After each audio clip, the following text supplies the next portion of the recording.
Realize there was a treatment for this condition, or I didn't realize this was serious. I'll go in and have my doctor check me out. And so what we're finding is that there's a great educational component to these advertisements, and that the net effect of that is that people, especially people who aren't so well off, who might not, read anything medically related or investigate things like supplements and things on their own, when they hear it on television, which is their medium of education, say, oh, okay, I'll look into this, and they go to their doctor, and then they find out they have high blood pressure, diabetes, or that some condition that they had was caused by these. So it's actually having a net positive effect on health because people are discovering things that they can do something about, whereas before they had no knowledge. So that seems to be the predominant effect, which is very nice because I believe that liberty works, and here it is, it does. Drug companies advertise. There are other problems, as you mentioned, with the supplements. Does that push out the supplements? But the reason the supplements are having a problem is because they have a limited playing field. They can't, let's talk about the fish oil example. Perfect example. Those of you who follow nutrition know that fish oil is just about a miracle. And it's been touted for a lot of different things, and it's really, really great. I had a friend who may be the only woman to have survived idiopathic pulmonary, not obstruction, what's the other one? Fibrosis, thank you.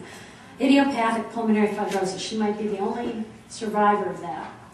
What we did, because it's so, the syndrome looks a lot like liver disease. I know that, a clinician can understand this maybe, but anyhow, I started her on fish oil and some other nutrients, and she's okay. The only cure for this normally is transplant. She was on the transplant list. You have usually 2 years after diagnosis to live.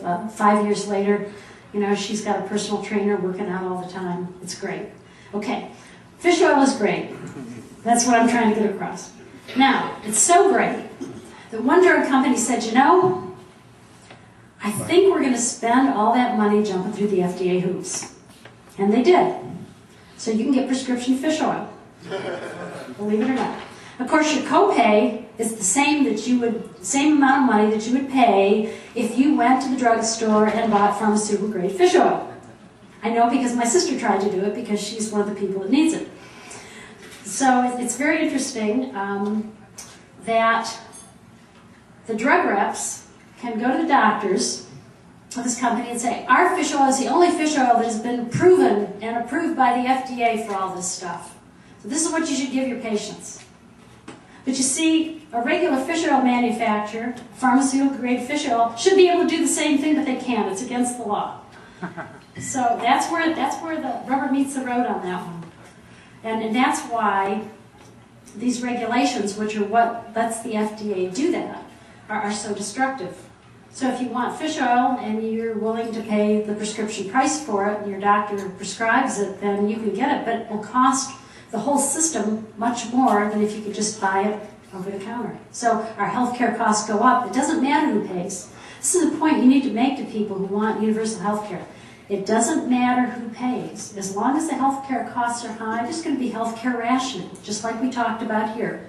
That's the only way the system can work. You've got to bring the healthcare costs down, and trying to mandate decreases won't work. The only way you can do it is get rid of the waste. And the waste is in the regulation.